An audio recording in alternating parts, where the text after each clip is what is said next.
1960, le Québec tourne la page. Et c'est une victoire pour l'ensemble de la population, pour les ouvriers. Un vent de renouveau touche tous les secteurs de la société québécoise. La fonction publique suit le mouvement.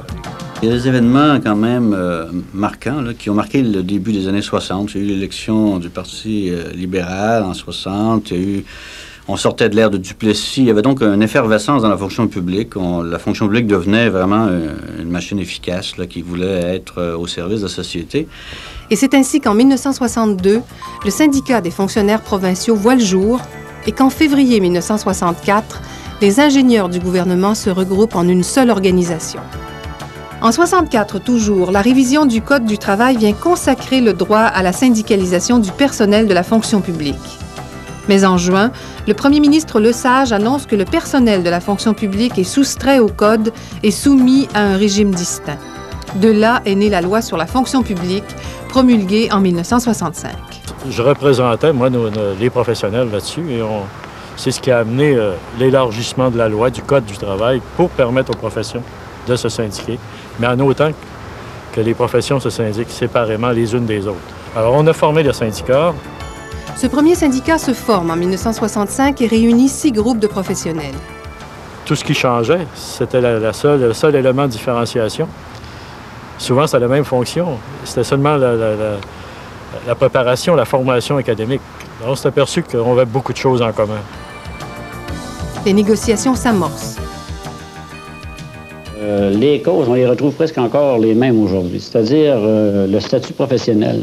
Les travaux des professionnels n'étaient pas reconnus parce que presque rares les personnes pouvaient signer leurs travaux. L'obligation des fois qu'un professionnel avait d'être obligé de modifier son rapport, même si... À l'époque, il y avait une base de négociation qui était le salaire des ingénieurs.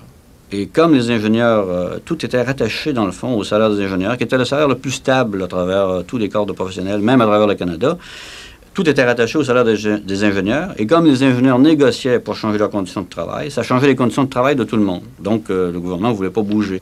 Et finalement, quand les professionnels ont vu ça, ils ont dit, bon, ben, écoutez, on n'a pas le choix, là, il va falloir faire la grève. Donc, la grève a été décidée au mois de février 66. Mais en février 66, on ne savait pas qu'il y aurait une élection au mois de mai 66. Alors, nous, on ne s'est pas laissé arrêter par ça. On a décidé quand même de tomber en grève, de se mettre en grève le 9 mai, en pleine campagne électorale. Ce qui n'arrangeait pas les choses, bien sûr, pour le règlement du conflit. Les gens, à l'époque, avaient conscience que où on réglait une convention collective, puis on avait des conditions de travail adaptées et convenables pour les professionnels, où les gens, finalement, quitteraient la fonction publique. Le gouvernement libéral perd le pouvoir en juin et c'est celui de l'Union nationale qui signe la première convention le 4 août 66. Les bases du régime de carrière sont établies. À l'époque, le plan de carrière, ça a été un peu ce qui a permis... ça a été, je pense, la plus grande des victoires avec le statut professionnel. Je pense que c'est les deux. Et je pourrais dire aussi un troisième, le comité de relations professionnelles. Les professionnels découvrent la solidarité et décident de la concrétiser par la création du SPGQ en 1968. Là, tout le monde, finalement, a réalisé que, compte tenu de la convention collective qu'on avait, la seule différence qu'on avait, c'était au niveau des échelles de salaire. À part ça, la convention collective était la même, les conditions de travail étaient les mêmes. Donc, les professionnels se sont dit, bon, pourquoi on a 6 syndicats et un conseil intersyndical? C'est bien compliqué tout ça. Pourquoi, dans le fond, on ne se mettrait pas tous ensemble? Un seul syndicat. On ne pouvait pas essentiellement se fier à l'employeur pour nous donner nos conditions de travail. Il fallait se battre pour les obtenir. Et en 68, la fusion des différents syndicats pour former le SPGQ s'est fait concurremment à la négociation de la convention collective. Sauf que ce désir-là n'avait pas été là, senti chez les membres de la base. C'était plutôt une idée du groupe dirigeant de l'ensemble de ces syndicats-là qui avait mené la grève de 66 et qui désirait essentiellement se donner un meilleur outil de négociation en regroupant ensemble tous les professionnels, autant que possible, qui avaient les mêmes conditions de travail et le même employeur. La première convention du SPGQ est signée quelque temps après. Bien, il y a eu aussi, premièrement, toute la classification, le système de plan de carrière qui a été créé. Il y a eu le Front commun, le début du Front commun de 71, qu'on a commencé à travailler en 1969.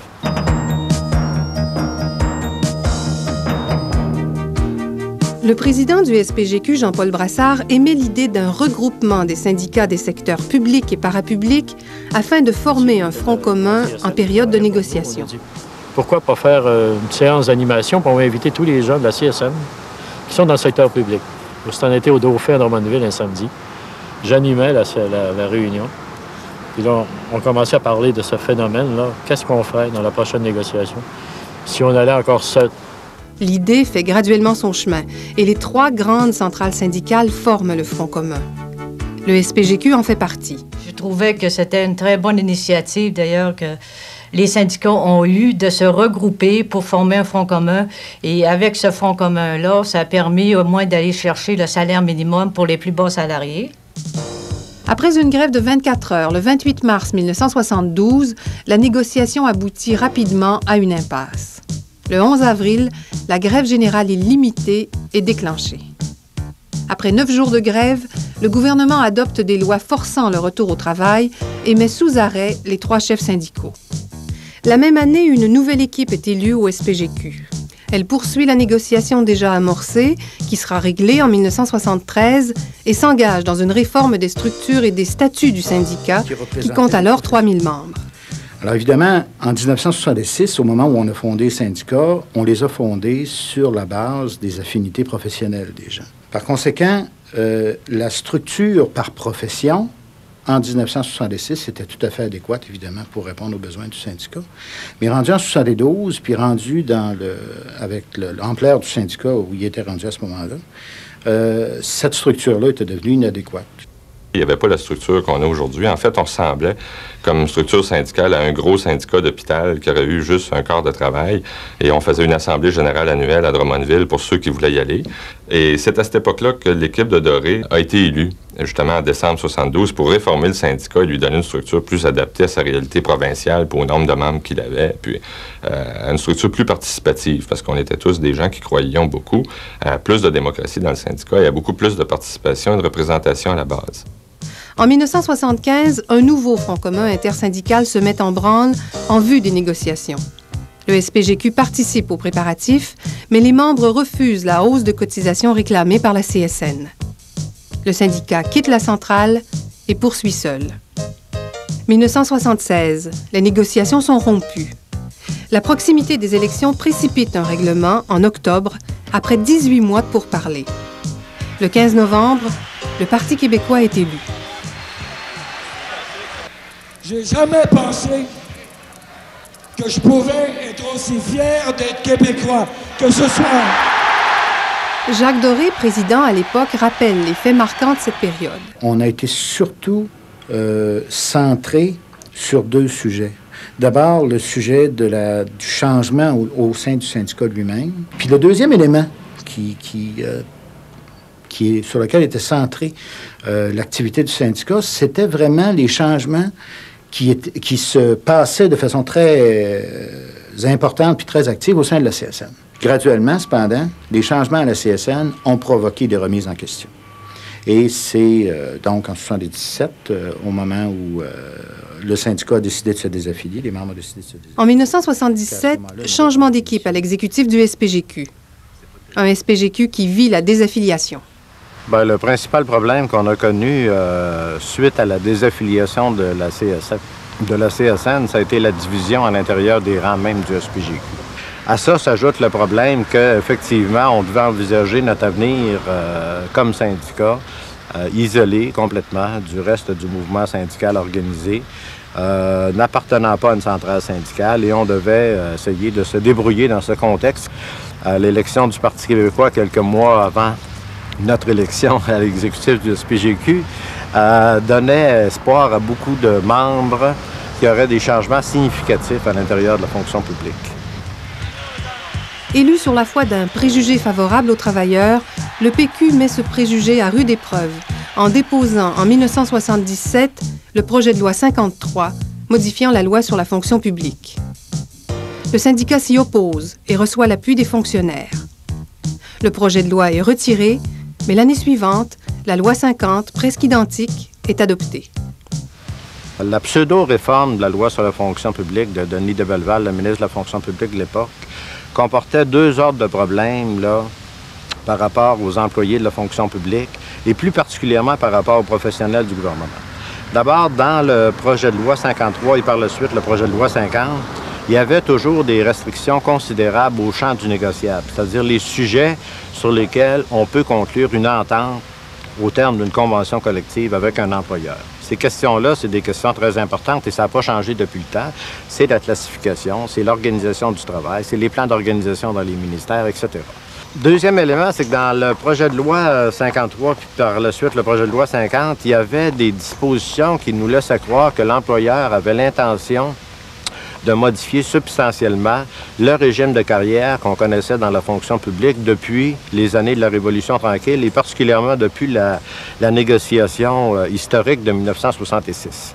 Alors, pour ces deux raisons-là, au niveau du SPGQ, il y a eu une mobilisation très large contre les deux projets de loi en question. Le SPGQ négocie, seul, une nouvelle convention qu'il signe en octobre 1980, après 14 mois de négociations, 9 jours et demi de grève et 7 arrestations. Bien, cette négociation-là, ça a été essentiellement, pour moi en tout cas, une négociation contre la loi sur la fonction publique, d'une part. D'autre part, une négociation pour la parité de nos conditions de travail avec ce qui avait été négocié pour les salariés du secteur parapublic. Quand le gouvernement, en juin 1978, a décidé d'adopter la loi sur la fonction publique, l'Assemblée nationale, etc., ce qu'on a eu comme réflexe, ça a été de se dire, le terrain législatif, c'est pas le terrain syndical. Deuxième élément par rapport à cette négociation-là, ça a été de savoir si les employés de l'État professionnels auraient le même régime général, notamment au niveau de la sécurité d'emploi, que les autres employés du gouvernement ou que les autres employés du secteur parapublic. À la négociation de 79-80, on a réussi à aller chercher, un forfaitaire de 1 000 $, pour les membres des 6 corps d'emploi discriminés sur la base que ces 6 corps d'emploi-là étaient moins bien rémunérés. C'est après ça que le comité de la plainte a été formé et a déposé une plainte au nom de toutes les femmes plaignantes et a mené le dossier là, pendant les années suivantes.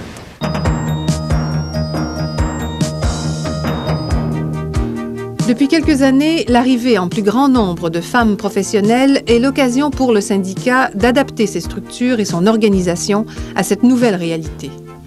Disons que le comité des femmes a été formé autour des années 78 et était né de la volonté de certaines femmes de réagir à la politique sur la condition, ou à la préparation de la politique sur la condition féminine que Lise Payette et le Parti québécois étaient en train d'élaborer. Certaines femmes ont découvert le syndicat comme un outil pour porter un certain nombre de leurs revendications.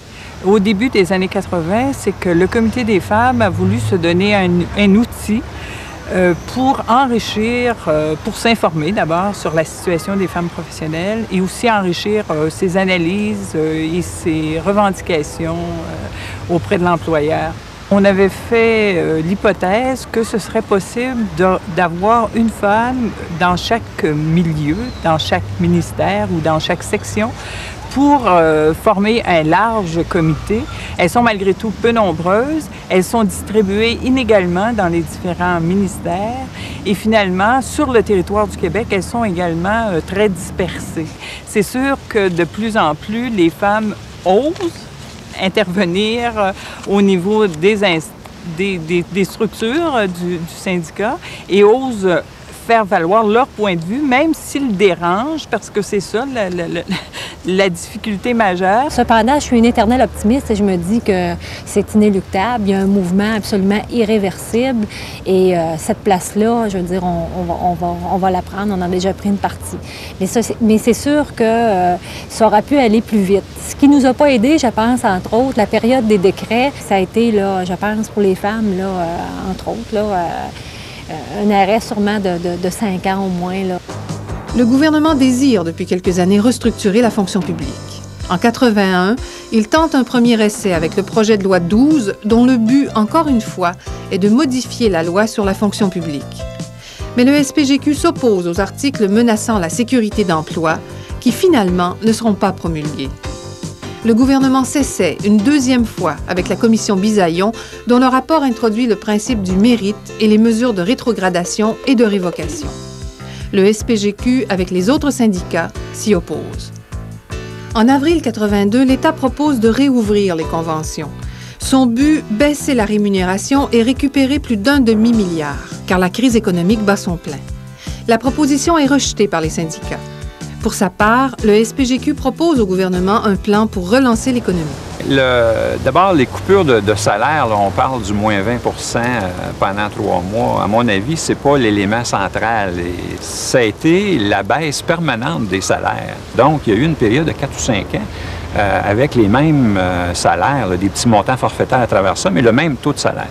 Il y a eu d'autres modifications à la baisse des conditions de travail, hausse des heures de travail, régime de sécurité, d'emploi modifié. Maintenant, au niveau du fond, là, dans les conditions de travail, je pense que la chose la plus difficile, ça a été l'arrêt du régime qu'on appelait à l'époque le plan de carrière. Ça a été un effet très négatif sur la motivation des gens de l'opération de dénigrement qui a accompagné toute cette période-là. En décembre, le gouvernement adopte la loi 105. Les salaires sont diminués, les conditions de travail sont touchées. Le 27 janvier 1983, le SPGQ, en entente de service avec la CEQ depuis quelques mois, entre en grève. Roger Lecourt, alors président, et Louis-André Cadieux, vice-président et élu président quelques mois plus tard, font le point sur ces événements. Je pense que c'était un point tournant dans la place de la fonction publique dans notre société. On est passé, dans les années 80, d'une fonction publique qui était un moteur du développement. J'en retiens aussi que malgré la mobilisation syndicale, malgré la résistance syndicale, c'est un changement très, très profond. Autant les coûts étaient durs, autant à l'intérieur du syndicat, ça a été une période extrêmement riche. Aujourd'hui, on peut faire un bilan, mais dans le feu de l'action, les événements se déroulent extrêmement rapidement. Même des fois, les lignes de fond là, dont je peux parler aujourd'hui, il n'était pas évident à ce moment-là. La période qui a conduit au décret, on était trop nombreux, trop payés, on faisait rien. C'est difficile de tout prendre ça puis dire, ben là, il faut se remotiver puis il faut se mettre à l'ouvrage. Qu'est-ce qu'on fait comme organisation? Moi, ce qui me semblait le plus important, puis je pense aussi pour d'autres militants, militantes là, autour de la table, il fallait se parler, puis essayer de voir comment on pouvait revaloriser nos jobs, puis vivre le décret. On a pensé faire, puis ça, je pense que ça s'est fait un tas de choses plus publiques, là, d'événements publics qui permettent de tendre des perches. Je dirais, on a fait des colloques. Bon, mais ça, c'est des événements plus publics. Cette décision de porter la question sur la place publique se traduit en 84 par le Forum sur l'avenir de la fonction publique, puis en février 85 par la participation à la Coalition pour le droit de négocier qui s'oppose à la future loi 37 qui sera cependant entérinée. Elle se traduit aussi par la publication d'un manifeste en pleine campagne électorale qui dresse un bilan négatif du gouvernement péquiste et propose des solutions de rechange. Le manifeste est interdit de diffusion et le 21 novembre, à Québec, des représentants des partis politiques viennent en discuter le contenu lors d'une grande assemblée. Dans un premier temps, je voudrais vous remercier d'avoir lu nos documents qui sont, à ce moment-ci, pour certains qualifiés d'illégaux.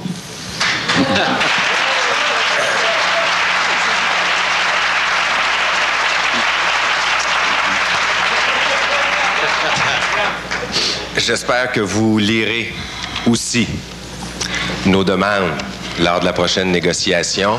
Ces demandes-là seront légales. Comment on sera animé dans tout ça? Par un dialogue franc, par un dialogue loyal, ouvert, par des échanges avant les orientations et non pas après, par une négociation honnête et loyale.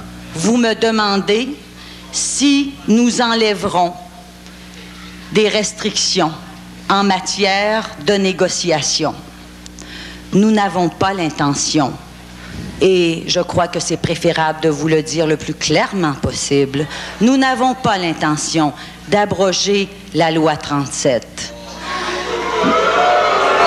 Enfin, en 1986, le SPGQ organise le colloque « Choisir la solidarité », axé sur une stratégie pour résoudre les difficultés financières du Québec. Il nous semble qu'il y a des choix de société qui doivent être faits, non par 2 gérants de banque puis un président d'épicerie, mais par l'ensemble de la population du Québec. La négociation se poursuit dans un contexte difficile. Restrictions budgétaires et projets de privatisation. La qualité et l'utilisation de la ressource professionnelle demeurent un enjeu majeur. Moi, je suis ingénieur. Ma priorité, la sécurité au travail.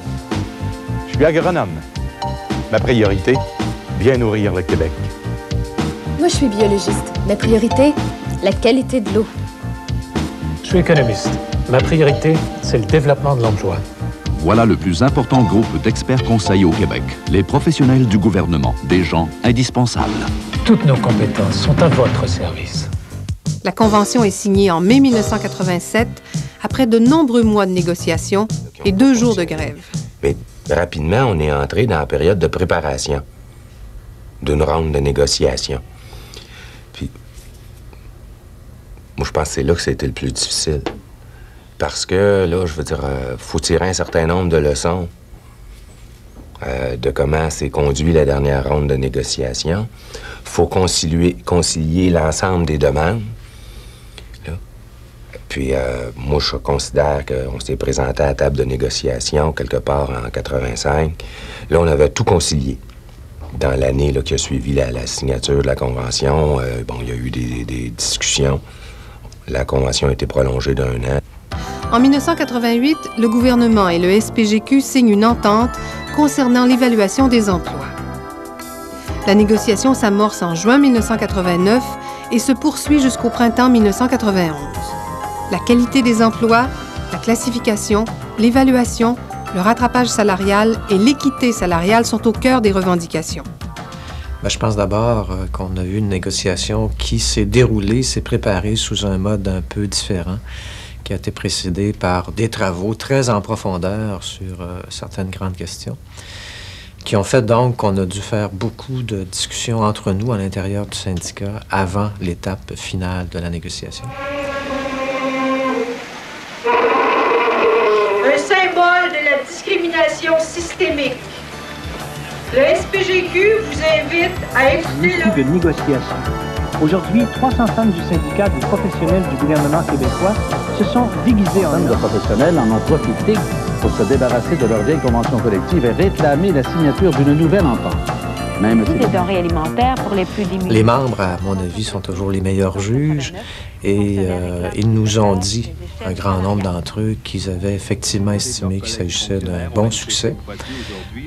Nombre d'objectifs avaient été atteints, peut-être pas de la manière dont on le souhaitait au début, mais avec des balises qui font qu'on en a atteint un assez grand nombre et que ça s'est fait aussi avec beaucoup d'implication des membres et à un coût de mobilisation le plus...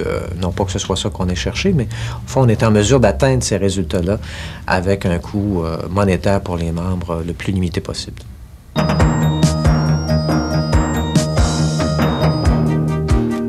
Après 25 ans d'existence, le SPGQ éprouve le besoin de revoir ses orientations et de dégager des perspectives d'avenir. Son congrès, tenu en juin 91, sous le thème « Passer à l'avenir », lui en fournit l'occasion et lui permet de rendre hommage à des artisanes et des artisans du syndicat. Notre Jeannot national, Jeanne-Mance Bouchard. Bravo!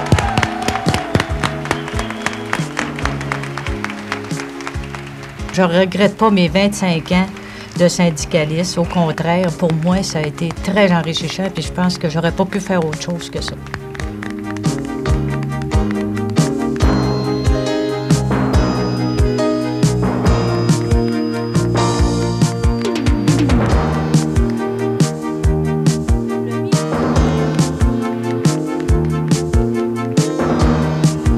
Les bases sont jetées pour préparer l'avenir. Quels défis et quels enjeux attendent le SPGQ? Les années 60 ont été un tournant dans la prise de conscience des professionnels vis-à-vis le rôle de l'État. Moi, je pense que dans le moment, il y a aussi une autre prise de conscience qui va devoir se faire dans le rôle de l'État et du rôle donc des professionnels au sein de l'État lui-même. Je crois pas qu'il y a eu entre les organisations syndicales de la fonction publique l'ensemble de l'exercice de regarder ce que va être la fonction publique en l'an 2000, puis que ce dossier-là soit discuté avec notre vis-à-vis l'employeur. Il y a de l'avenir dans le syndicalisme professionnel, surtout au niveau de la qualité du travail professionnel, de la reconnaissance du travail professionnel. Et il y a surtout beaucoup de travail à faire au niveau des relations de travail de ce groupe-là. Les conditions de travail de l'ensemble des professionnels sont à toute fin pratique négociées par les professionnels du gouvernement du Québec, qui ont un inconvénient majeur dans les jambes. C'est la loi sur la fonction publique qui limite beaucoup le champ du négociable. J'ai toujours été d'avis que le système de négociation dans le secteur public, c'est un système de négociation qui est fondé essentiellement sur la négociation de ce qui entoure le travail. OK? Mais tu négocies très peu le travail lui-même, ta place dans l'organisation. Le syndicalisme de professionnels au Québec a été le premier, en 1965-66, à opérer des revendications à cet égard-là. Moi, d'après moi, là, la classification, les primes, la rémunération, ça va demeurer un enjeu très important dans les prochaines années. Et on est à mettre au point d'autres formes de regroupement des femmes. On ne veut pas faire un syndicat parallèle, mais on veut s'assurer que les revendications des femmes soient très bien bâties, soient très bien documentées. L'avenir, ça dépend essentiellement de l'implication qu'on va réussir à amener du côté des membres versus leur propre syndicat. Je pense que le SPGQ devrait développer encore une plus grande présence à la base. Là. Il faut être très vigilant là-dessus et voir à ce que on ait de plus en plus des mandats qui s'enrichissent. Le syndicalisme n'a d'avenir que dans la mesure où il est porteur d'un projet de société. S'il est seulement porteur d'intérêts individuels et donc qu'il n'est pas animé par une forme de générosité, il meurt. 25 ans, c'est le passé, mais comme le dit le thème de notre congrès, c'est pour mieux passer à l'avenir. Pour cet avenir, je nous souhaite une organisation vive, souple, collée surtout à ses membres, notre raison d'être. Je nous souhaite une organisation respectueuse de tous les points de vue, solidaire, autant pendant les débats qu'une fois qu'ils sont terminés. Je nous souhaite enfin une organisation qui contribue à changer les rapports de travail dans quelque organisation que ce soit, pour que les professionnels que nous représentons, face à l'évolution des dernières années qui a privilégié les professionnels du management, les cadres, les gérants, qui ont pris beaucoup de pouvoir, qu'on puisse rééquilibrer le pouvoir dans nos organisations pour prendre la place qui est la nôtre, qui est celle des expertes et des experts conseils que nous sommes au service de la collectivité québécoise.